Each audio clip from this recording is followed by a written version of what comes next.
اولئک علیہم صلوات من ربہم ورحمہ واولئک هم المہتدون۔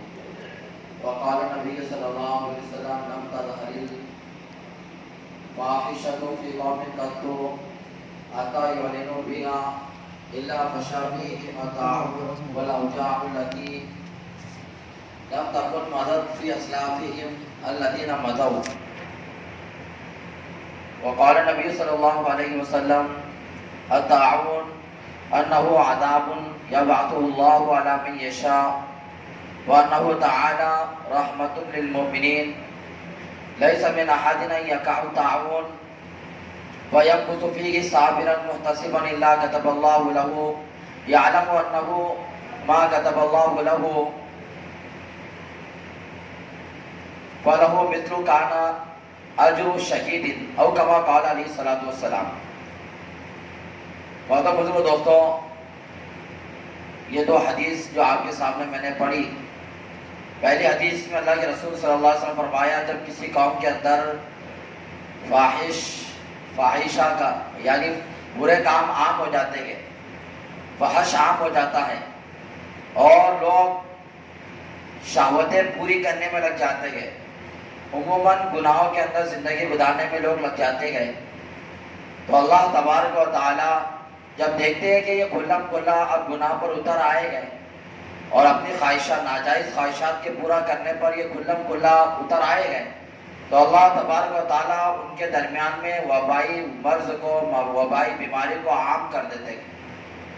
اور آگے فرمایا وَالْأَوْجَاعُ الَّتِي، اور ایسی بیماری اللہ تعالیٰ عام کر دیتے گئے کہ لم تکن مضت فی اسلافہم الذین مضوا، کہ ایسی بیماری عام ہو جاتی ہے کہ ان کے جو اسلاف ہوتے گئے، ان سے پہلے جو لوگ گزرے ہوئے ہوتے گئے، ان کے زمانے میں وہ بیماریاں نہیں ہوتی، اور ایسی بیماریاں ان کے درمیان عام کر دی جاتی ہے کہ جس کی دوا بھی ان کو نہیں ملتی، اور ایسی بیماریاں ان کے درمیان میں عام کر دی جاتی ہے کہ جس کے نام بھی ان کے باپ دادا نے کبھی نہیں سنا۔ ایسی بیماری اللہ تبارک و تعالیٰ اس قوم میں عام کر دیتے گئے جس قوم میں کھلم کھلا اللہ کی نافرمانی اور ناجائز خواہشات کو پورا کیا جاتا ہو۔ ایک حدیث یہ ہے اللہ کے رسول صلی اللہ علیہ وسلم کی، ابن ماجہ کی یہ روایت ہے، جو آج بالکل کھلم کھلا ہمارے سامنے یہ حدیث ثابت ہو رہی ہے کہ یہ جو بیماریاں ہمارے سامنے آ رہی ہے، ایک کے پیچھے 3-4 بیماریاں ابھی فوراً ہی ایسی آ گئی 1-2 سال کے اندر کے لوگ پریشان ہیں، اس بیماری کے نام سے لوگ پریشان ہو چکے ہیں، ڈاکٹروں کے پاس صحیح معنوں میں اس کا علاج نہیں ہے، اور صحیح معنوں میں ان کو بھی ان کے دماغ میں بھی نہیں ہے کہ اس کا علاج کیسا کرنا۔ ایک اندازے سے ٹولا مار رہے وہ لوگ، ایک اندازے سے علاج کرتے جا رہے گئے، حقیقت میں ان کو خود پتہ نہیں۔ ہمارا مریض وہ دیکھ رہے آکسیجن کتنا چڑھا، بس اسی پر وہ لوگ فیصلہ کر رہے، آکسیجن اچھا چڑھا، 15 دن میں اچھا ہوگا تمہارا مریض، 2 دن میں اچھا ہوگا۔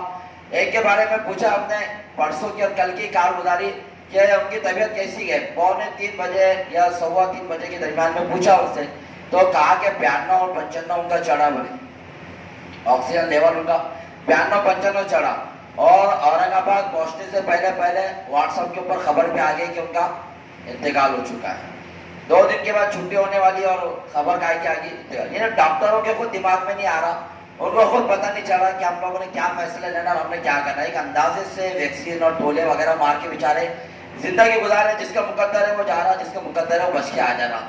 تو محترم بزرگوں دوستوں، سب سے پہلی چیز جو اللہ کے رسول نے فرمائی کہ یہ گناہوں کی نوسط ہے، کہ جب گناہ کھلا عام ہو جائیں گے، دیکھو کتنے کھلے عام گناہ ہو رہے ہیں ہمارے محلوں کے اندر، دیکھو ہر محلے کے اندر زانی اور زانیہ موجود ہے، بدکاری کھلم کھلا کرنے والی ہر محلے کے اندر کوئی نہ کوئی موجود ہی ہے، اور بڑے خطرناک موبائلوں کے ذریعے سے ایک دوسرے سے بات کرنا، ایسے کر کے کارگزاری۔ ایک صاحب آئے گا کہ فلاں جگہ پر رشتہ بھیجنا ہے، ایک کو بولے انہوں نے آ کر، تو انہیں میرے کو آ کر کہا کہ وہ فلاں جگہ رشتہ بھیجنا چاہتا، میں نے بولا اس کا باپ کبھی اس کو لڑکی دے گا نہیں، کہا کہ وہ اس کا باپ کیا نہیں لڑکی دے گا، 1 سال سے وہ لڑکا اس کی لڑکی سے بات کر رہا ہے، 1 سال سے، مطلب ہو ہی نہیں سکتا، وہ گھرانہ بہت اونچا گھرانہ ہے اور بہت مضبوط گھرانہ ہے، وہ تو مار ڈالیں گے کاٹ ڈالیں گے لڑکی کو۔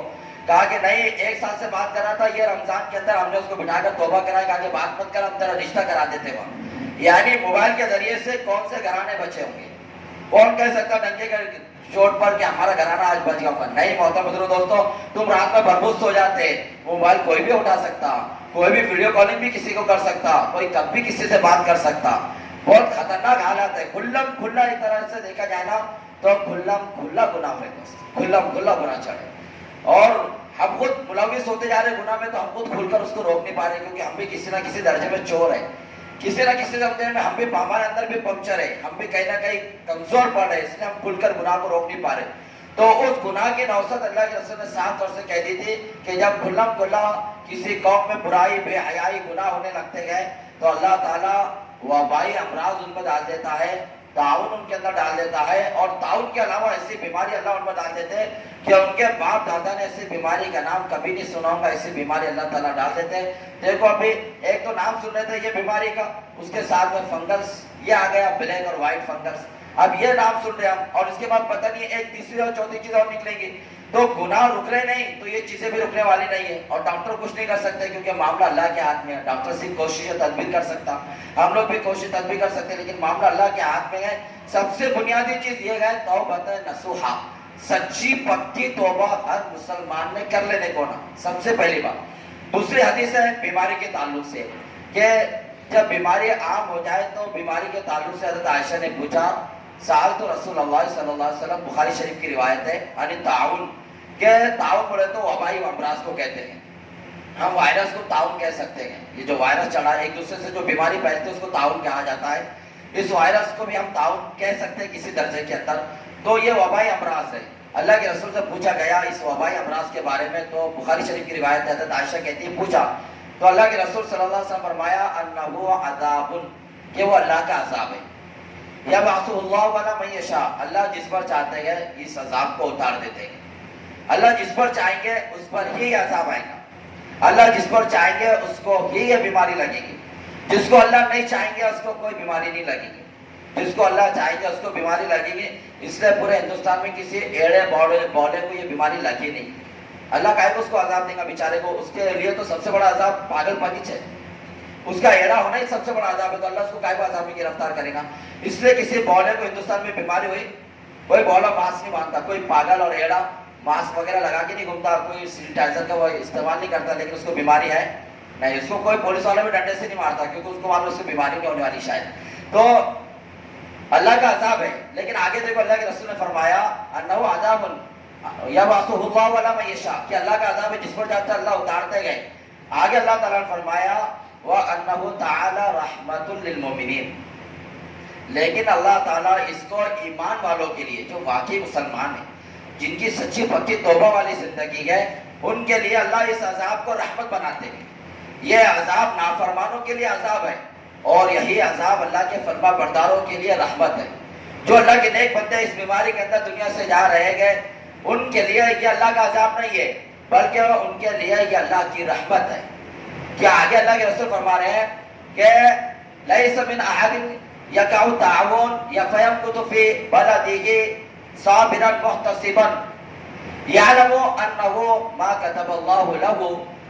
تو کہا کہ جو شخص تعاون کے اندر ٹھہرا رہا، کسی جگہ تعاون پڑ گیا، بیماری شروع ہو گئی ملک میں، شہر میں، وہ اسی شہر میں ٹھہرا رہا، فیمکث فیہ، اسی شہر کے اندر اسی جگہ پر وہ ٹھہرا رہا، صابرا محتسبا. لیکن یہ دو باتیں، دل کے اندر خوف نہیں ہے، اس کے دل میں ڈر نہیں ہے، یہ شرط اس میں لگی ہوئی، صبر کے ساتھ میں ٹھہرا ہوا ہے، محتسبا ثواب کی امید پر ٹھہرا ہوا ہے، اور یہ جانتا ہے کہ میرے مقدر میں جو ہے وہی ہوگا، چاہے میں لاکھ کچھ بھی کر لوں، کیسا بھی میں رہوں سہوں، لیکن جو مقدر میں ہے. یہ شرط اللہ کے رسول نے فرمائی کہ وہ یہ یقین کے ساتھ میں ٹھہرا رہا تعاون کی وبا میں، ایسی بیماریوں کے اندر جیسی بیماری ابھی ہمارے درمیان چل رہی ہے، پورے یقین کے ساتھ کہ جو اللہ نے مقدر کرا وہی ہوگا. اس کے اندر کوئی خوف ڈر وغیرہ نہیں ہے کوئی، اور بغیر خوف کے اللہ تبارک و تعالیٰ کی امید کے اوپر ثواب کی نیت سے، اور یہ یقین کے ساتھ کہ جو مقدر میں وہی ہوگا، اس نیت کے ساتھ میں اگر کوئی ٹھہرا رہا، اگرچہ اس کو وہ بیماری نہیں لگی، اگرچہ اس بیماری کے اندر اس کی شہادت نہیں بھی ہوئی، تو بھی اللہ تعالیٰ اس کی نیت پر، اس کی سوچ پر، اس کے یقین پر اللہ تعالیٰ اس کو اجر الشہید، اللہ تعالیٰ اس کو شہید کا درجہ عطا فرمائیں گے، اس کو شہید کا ثواب دیں گے. اگرچہ آپ کو یہ بیماری نہیں لگ رہی، اور مجھ کو اور آپ کو یہ بیماری ابھی نہیں ہوئی لیکن ہم کو ابھی یہ ثواب ملے گا، کیونکہ اگر ہمارا یقین مقدر پر ہے، تقدیر کے اوپر ہمارا یقین ہے. اور اگر ہم خوف اور ہراس کے اندر ہیں تو دوستو خوف اور ہراس ایسی چیز ہے انسان کے جو دفاعی نظام ہے اس کو کمزور کر دیتی ہے. اگر انسان نے ابھی تو ڈر پیدا کر دیا کہ یار بیماری بہت چڑھی، ایک ایک کر کے ہمارے محلے سے لوگ جا رہے ہیں، اپنا بھی نمبر آ جائے گا، اور ایک ڈر ایک خوف اس کے دل کے اندر آتا جا رہا ہے، تو اب شک اور شبہ اس کے دل میں پیدا ہو گئے اور ڈر اور خوف اس کے دل کے اندر پیدا ہوا، تو اس کا نتیجہ کیا نکلے گا؟ نتیجہ یہ نکلے گا کہ اس کو اگر کھانسی بھی آئی تو وہ ڈرنے لگ جائے گا. کھانسی کیوں آ رہی میرے کو؟ بخار آیا تو اور گھبراہٹ شروع کہ بخار میرے کو کیوں آ رہا؟ اور چھینکیں آنا شروع ہوئی تو اور گھبراہٹ تو شروع کہ مجھے چھینکیں کیوں آ رہی؟ اب یہ چیزیں جب اس کے دماغ میں بیٹھ جائیں گی کہ مجھے کھانسی کیوں ہو رہی، مجھے زکام کیوں آ رہا، مجھے بخار کیوں آ رہا، میری چھاتی میں کف سوکھا سوکھا کف کیوں نظر آ رہا، اور میں سیڑھیاں اوپر چڑھے اتر رہا، نیچے اتر رہا، اوپر چڑھا تو میری سانس کیوں پھوٹ رہی، اور مجھے بھوک کیوں نہیں لگ رہی، اور مجھے کھانا کیوں نہیں لگ رہا. اگر یہ باتیں وہ سوچنے میں لگ جائیں گا، اللہ تبارک و تعالیٰ کا جو دیوا ہے، تحفہ ہے، دفاعی نظام جو اللہ تعالیٰ نے ہر انسان کو دیا ہے، بہت قیمتی نظام اللہ تعالیٰ نے اندرونی اعتبار سے انسان کے جسم میں بنایا ہے، وہ ہے دفاعی نظام. وہ لڑتا ہے بیماریوں سے اور باہر سے آنے والے مضر اثرات سے، وہ چیز لڑنے والی جو بدن کے اندر ہے. اگر ہمارے دل میں ڈر خوف آ گیا اور شک و شبہات ہمارے دل کے اندر آ گئے تو پھر یہ دفاعی نظام کمزور ہو جائے گا. پھر اب جو چیز نہیں بھی ہونے والی ہے وہ بھی ہونا شروع ہو جائے گی. اب کف دھیرے دھیرے بڑھنا شروع ہو جائے گا، اب بخار تیزی سے آگے آگے بڑھتا چلا جائے گا، اور پھر لامحالہ یہ کیا کرے گا؟ پھر زبردستی ٹیسٹ کراتے پھریں گا اپنا، اور پھر ٹیسٹ کرائے گا تو نتیجہ کیا نکلنے والا وہ آپ لوگ اچھی طرح جانتے ہیں کہ جو بھی ٹیسٹ کرائے گا اس کا نتیجہ کیا نکلے گا؟ پازیٹیو نکلے گا. اب جب پازیٹیو آئے گا تو اس کا شک کائے میں بدلے گا، یقین میں بدلے گا کہ میرے کو کیا ہے، میرے کو یہ بیماری ہے. اب اس کے دماغ میں بیٹھ گیا، اس کے دل میں بیٹھ گیا کہ میرے کو یہ بیماری ہے، تو اب آگے کیا سوچیں گا کہ 2-3 ویکسین لینے کے بعد دھیرے دھیرے سب جا رہے ہیں، میرا بھی نمبر ہے جانے کا. تو اس طرح اندر کے اندر خود بخود مرنا شروع ہو جائے گا، کھانا نہیں تکنا شروع ہو جائے گا، اور اس کے اندر کف جمنا ہونا شروع ہو جائے گا، کیونکہ اس نے سوچا ہی. ڈاکٹروں نے یہ بات لکھی ہے، سائنٹسٹ نے یہ بات کئی سال پہلے یہ بات لکھی ہے کہ انسان جس چیز کا تصور کرتا ہے وہ چیز اس کے اندر پیدا ہوتی ہے. اور انہوں نے تجربہ کیا، امریکہ کے اندر اس کا تجربہ کئی سال پہلے ہوا، آج سے کئی 20-25 سال پہلے اس کا تجربہ یہ ہوا کہ ایک کو موت کی سزا مقرر ہوگی کہ فلاں شخص کو پھانسی پہ چڑھا دینا ہے، اس کو ختم کرنا ہے، اس کی سزا ڈکلیئر ہوگی تھی، فیصلہ ہو گیا اس کی سزا کا. تو کچھ سائنٹسٹ ان کے پاس آئے، کہا کہ اس کو مارنا ہی چاہیے آپ لوگوں کو، تو ہم کو تھوڑا ریسرچ اس پر کرنے دو. کہا کہ ٹھیک ہے آپ کر سکتے ہیں. اس کے پاس گئے، کہا کہ دیکھو آپ کو پھانسی سے بھی نہیں ماریں گے، گولی سے بھی آپ کو شوٹ نہیں کیا جائے گا، آپ کو تلوار وغیرہ سے بھی آپ کی گردن نہیں کاٹی جائیں گے، ہم آپ کو کوبرا سانپ آپ کو آئے گا اندھیرے میں اور وہ آپ کو کاٹ کر چلا جائے گا، اس سے آپ خود بخود مر جائیں گے، زیادہ آپ کو تکلیف بھی نہیں ہوں گی، اس لیے رات میں آپ اطمینان سے سو جاؤ. آپ کو رات میں کسی وقت میں آ کے کوبرا سانپ کاٹ کر چلا جائے گا، زہریلا سانپ، اس کے بعد آپ چند منٹوں میں مر جائیں گے.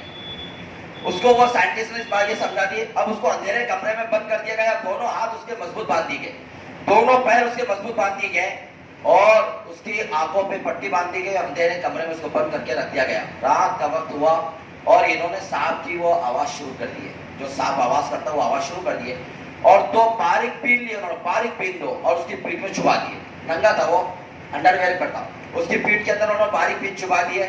انہیں زور سے چلایا کہ مجھے سانپ نے ڈس لیا، سانپ نے ڈس لیا، اور چند منٹ کے اندر وہ مر گیا. حالانکہ کیا کیا گیا تھا؟ صرف پیٹھ چھپائی گئی تھی اس کو، لیکن اس نے یقین کر لیا کہ مجھے کیا ہوا، مجھے کورونا ہوا، مجھے ڈس لیا، کس نے؟ سانپ نے ڈس لیا. اب جب اس کو صبح میں دیکھا گیا تو اس کی لاش پڑی ہوئی تھی، اس کے لاش کا پوسٹ مارٹم کیا گیا تو اس کے پوسٹ مارٹم میں رپورٹ نکلی کہ اس کو کوبرا سانپ نے کاٹا. حالانکہ اس کو کس نے کاٹا تھا؟ وہ باریک پیٹ چھپائی گئی تھی اس کو، لیکن زہر بھی نکلا تو کیا کیا نکلا. تو اس وقت سائنٹسٹ نے کہا کہ انسان جس چیز کو سوچتا ہے وہ چیز اس کے اندر بن جاتی ہے. اس نے یہ سوچا کہ مجھے کوبرا نے کاٹا، میرے جسم کے اندر کوبرا کا زہر چلا گیا، تو اس کے سوچنے کی وجہ سے وہ زہر اس کے اندر بن گیا. اب یہ کورونا وائرس کا بھی ایسی ہے، اگر آپ لوگ یہ سوچیں گے کہ ہمیں یہ بیماری ہو رہی ہے، کف ہو رہا، یہ ہو رہا، ارے ہم ہندوستانیوں کو کف تو لازمی چاہیے، ہم کو ہوتے ہی رہتا کف، کبھی بیڑی سے، کبھی سگریٹ سے، کبھی تیل کے استعمال سے، کبھی تلن سے، پوری زندگی تو ہم کو کف چلتے رہتا. کہاں ہمارا سینہ ویسا بھی صاف رہتا ہمیشہ. تو اگر ہم یہ سوچتے رہے کہ مجھے کف ہو رہا، یہ ہو رہا، اگر ہم یہ سوچنے لگ جائے تو خود بخود یہ بیماری ہمارے اندر پیدا ہونا شروع ہو جائے گی. اور یہ بیماری آنے سے ہونے سے پہلے ہم اس کے اندر اپنے اندر بیماری پیدا کر دیں گے اور اس کے مضر اثرات کو ہمارے اندر پیدا کرنا شروع کر دیں گے. اور پھر نامالا یہ ہوگا کہ ہم اس کو چیک اپ کرائیں گے اور چیک کرانے کے بعد ہمارے سین وغیرہ یا ہمارے اندر کے جراثیم وغیرہ پازیٹیو بتائی دیے جائیں گے اور یہ ہوگا یہاں کو دن رکھا جائے گا, اس کے بعد اورنگ آباد بھیجا جائے گا. اور جو لوگ اورنگ آباد جا رہے ہیں ان میں سے کتنے واپس آ رہے ہیں؟ آپ گنتی آج سے شروع کر دو. جو لوگ اورنگ آباد جا رہے ہیں ان میں سے کتنے واپس آئے؟ صرف 30% لوگ واپس آئے, 70% وہیں کے وہیں رہ گئے, ان کی لاش واپس آئی. کیوں؟ اس کی وجہ کیا ہے؟ اس کی وجہ یہ ہے کہ میں یہ نہیں کہہ رہا کہ ویکسین خطرناک ہے, اس کے اندر زہر, ایسا نہیں, بلکہ آپ کو غور سے سنو کہ ہم لوگ ایک گولی کھاتے ہیں, گولی ڈاکٹر کے پاس میڈیکل پہ لا کر گولی کھاتے ہیں, تو ہم کو پہلے کیا کرنا پڑتا ہے؟ کھانا کھانا پڑتا ہے. بغیر کھائے اگر ہم کوئی گولی کھا لیں تو اس کا کیا ہوتا ہے؟ اس سے سائڈ افیکٹ, اس کے نقصانات ہوتے ہیں. ہم کو بی پی لو ہوتی ہے, مسئلے آتے ہیں, بدن میں گھبراہٹ پیدا ہوتی ہے, پسینے چھوٹتے ہم کو. کیوں؟ کہ بغیر کھائے کے ہم نے گولی کھا لی. تو جب ایک معمولی گولی بغیر کھائے کے کھا لیے تو ہم پریشان ہو جاتے ہیں. یا اتنی خطرناک ویکسین دی جا رہی ہے, ان کے پیٹ میں کتنا کھانا ہے پوچھ لو, کچھ بھی کھانا نہیں ہے, صبح سے شام تک بسکٹ بھی نہیں رہتا پیٹ میں ان کے, اور یہ خطرناک ویکسین ان کو دی جا رہی. ارے ڈاکٹر کو خود پتہ نہیں ہے بیماری کیا چیز ہے, جھوٹے ایک نمبر کے, کیا بولیں گے, پیسے لوٹنے کے لیے بیٹھے. جب مریض کے پیٹ میں کھانا نہیں ہے تو ویکسین اس کو دیتے تو کیوں دیتے؟ ابھی تک تو تمہاری زبان سے جملے نکالتے ہیں کہ بھائی بغیر کھائے کے لینا نہیں, پہلے کھانا کھانا اچھی طرح, یہ فلاں گولی بہت گرم ہے اس کو دودھ کے ساتھ میں لینا. تو پھر تم ویکسین بغیر کھائے کے بغیر دودھ کے کیسے دے رہے؟ ایک کے پیچھے 5 ویکسین دے رہے. کیا ہو رہا اس کی باڈی کا حال؟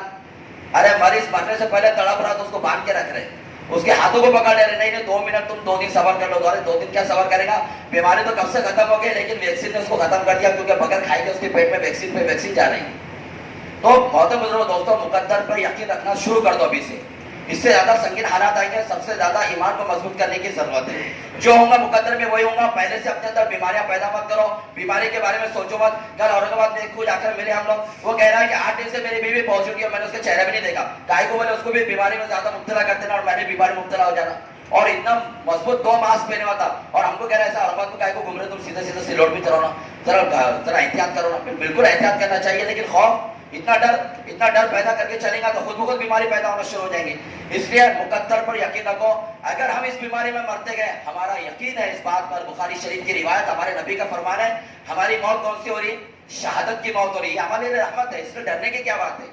اور بالکل ڈرنے کی بات نہیں. ہاں تیاری یہ کرنا چاہیے کہ اپنی موت آنے سے پہلے ہم لوگ اپنے گناہوں سے توبہ کریں, لین دین کے معاملے کو صاف کریں, 2 رکعت صلاۃ التوبہ پڑھیں, صلاۃ الحاجات پڑھیں, اپنے لیے, پوری امت مسلمہ کے لیے دعائیں مانگیں, اپنے ایمان کو مضبوط کرنے کی کوشش کریں. اللہ تعالیٰ کہنے سے عمل کی توفیق عطا فرمائے.